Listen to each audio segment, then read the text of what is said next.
Dr. Muojama, did you hear that? Yeah.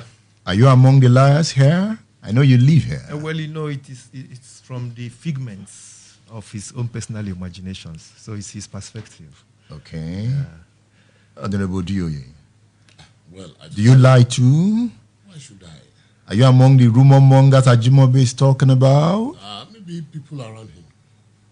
People around him. Ayò Ogundele. Ajimobi said that. How do you feel?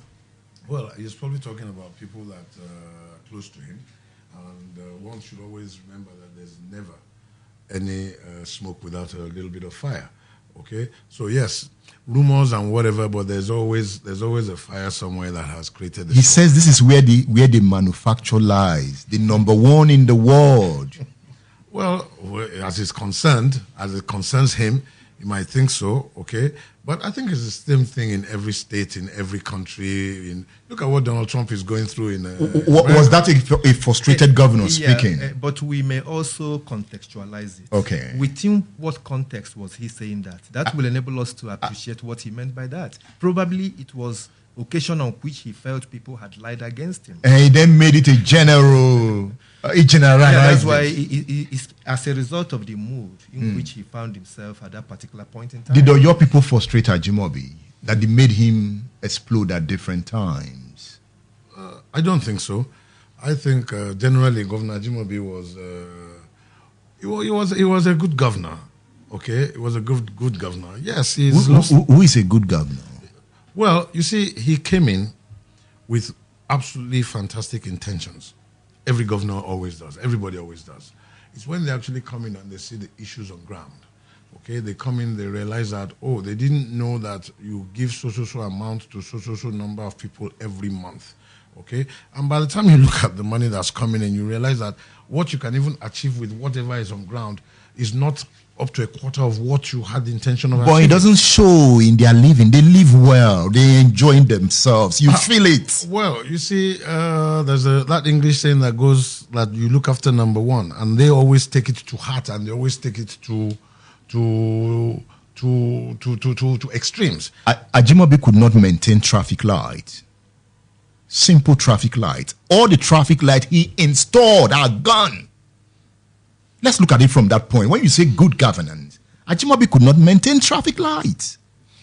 My own suggestion would be one single term of 6 years should be okay for a governor. I think there should be a constitutional amendment. His first term, probably like Ayò said, he had good intentions.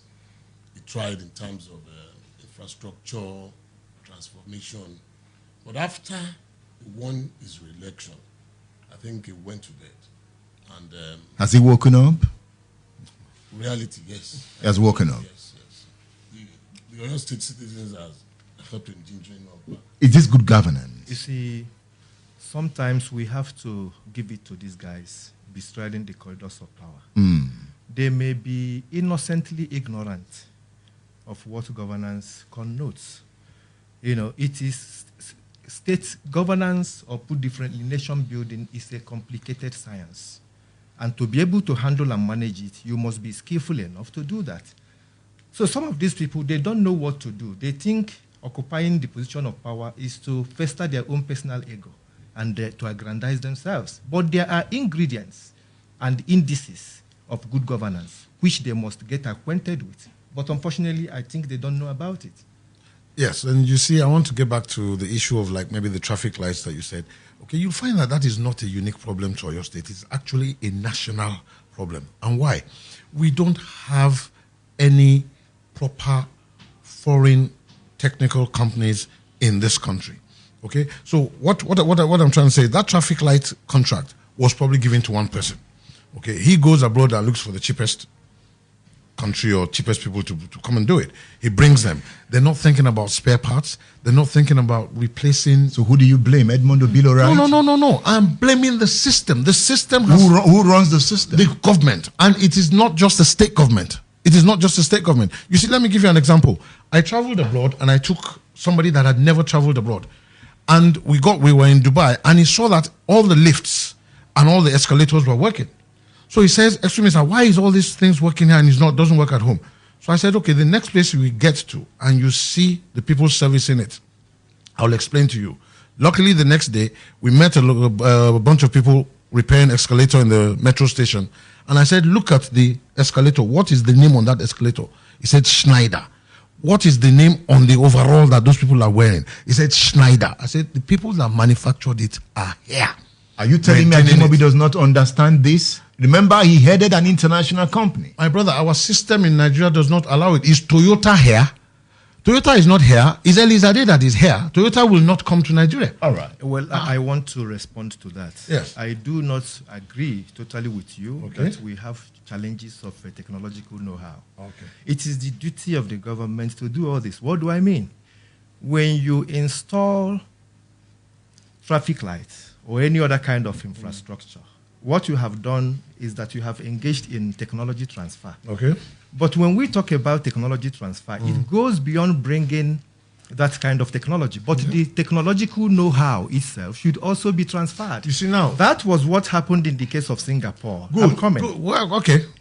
Because if you are giving contracts to people to come probably to install traffic lights or to tar the roads or to build bridges, part of the agreement of the contract should be that from day one they should train local engineers so that when they leave, the local engineers can continue with the process of maintenance. You don't wait until you bring them back. No. It's not a case of the engineers. The engineers in the place where we saw in Dubai, okay, were not Oyinbos. They were the locals. It is having the capacity, because the know-how has been transferred. No, it's not the know-how. It is having the capacity to stock all the parts you need.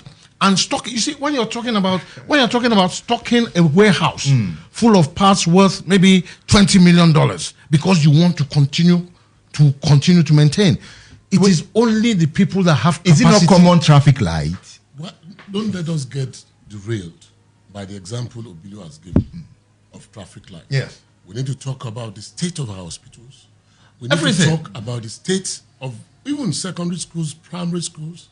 It's all about prioritizing what has to be done. It's all about you building model schools. How many model schools do we have? And how does that solve the problem of education? Sorry, sir. Talking about hospitals, you go to UCH, go to anywhere, go and meet any of the consultants. They bring in a nice, fantastic machine from abroad, okay, CT scan or whatever, okay? You go there, they say it's not working. Why? Because maybe a small diode is not there, okay? Because the company that supplied it, okay, does not have representation here. So they have to send back to Germany. It's not the technician. It's not the technician that will do it. Okay. It's the capacity to actually be able to foresee. All right. Okay. We will always have different views, and it makes the analysis more interesting. Yes.